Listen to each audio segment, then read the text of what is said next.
I need you to stop whatever you're doing right now. Because what I'm about to describe has happened, it is documented, it is real, and it is the kind of thing that, once you hear it, you will think about every single night before you close your eyes. A woman woke up in the middle of the night. Standard, normal, completely unremarkable. She opened her eyes, let her vision adjust to the dark, and noticed something in her room that did not belong there. A man standing still, watching her sleep. That moment, that exact second where your brain first processes what you're seeing and your entire nervous system catches fire, is where this story begins. And where it ends is something no one who first heard it could have predicted. If you skip this one, you are willfully walking into the dark uninformed. Don't do that. There is a particular quality to terror that only exists in the dark, in your own home, in a place you have always believed was safe.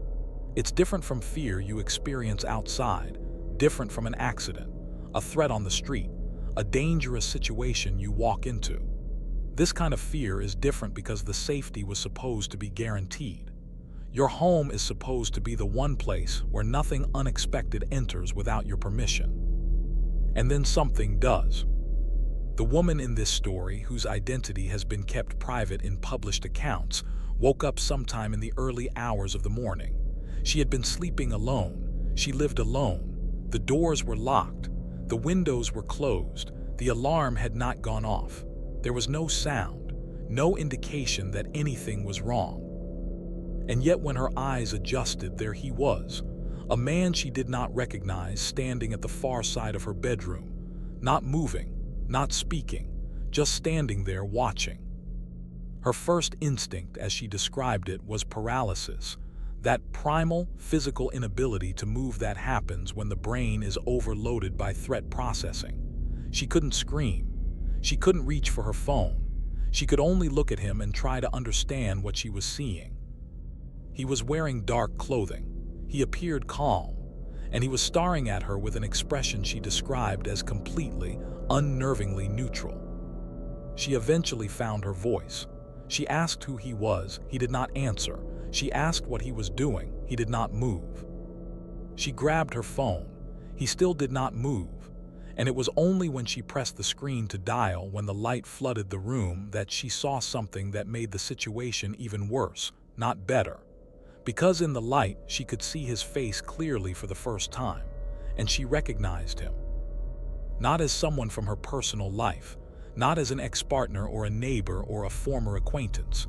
She recognized him as someone she had seen before outside, on multiple occasions, near her building, near her car, once, very briefly, near her workplace. She had noticed him but never registered it as a pattern.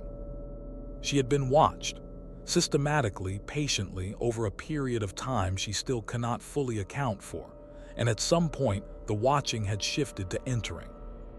But here's the detail that turns this from a horrifying intruder story into something that breaks reality at the edges. When police arrived and processed the scene, they found no evidence of forced entry, no broken locks, no tampered windows. Every point of access was secured exactly as she had left it. The alarm, which she always set, had not been triggered. No motion sensors inside the unit had registered. And the man, by the time police arrived, was gone. There was no footprint, no fingerprint match, no piece of physical evidence that anyone had been in that room. But she had seen him. She had spoken to him. She had lit up her phone 6 inches from his face. Investigators interviewed her at length. She was consistent, composed, and showed no signs of confusion or fabrication. She passed every standard credibility assessment. The case remained technically open, categorized, in the initial filing, as a possible trespassing incident under investigation. Follow-up surveillance footage from the building's exterior cameras showed a figure that matched her description of the man, passing the building's entrance 3 separate times in the weeks before the incident. But on the night in question, no footage. A 2-hour window of corrupted or missing footage from the one camera positioned to capture the building's side entrance. She moved within the week. She has not returned to that address. Who was he? How did he get in? Why, when the light hit him, did he not run but simply disappear before anyone else could see him? Those questions don't have clean answers. They have competing theories, an open file, and a woman who knows exactly what she saw and who she saw it in the face of.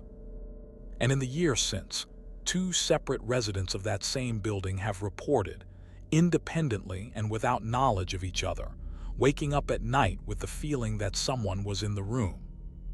Neither of them reported seeing anyone. I want to know, and I'm asking seriously in the comments, what is the thing that bothers you most about this case? Is it that there's no physical evidence? Is it that he just stood there and watched? Is it the missing camera footage? Because for me, it's the way she recognized him. That slow realization that the threat wasn't random, that it had been building patiently in plain sight. This case is actively trending right now because of Mr. Ballen's recent episode, and people are absolutely shaken. Come find us at WhisprFrame because we're going deeper into cases like this every single week. Subscribe, hit the bell. Don't sleep on this, figuratively, and tonight, maybe literally too.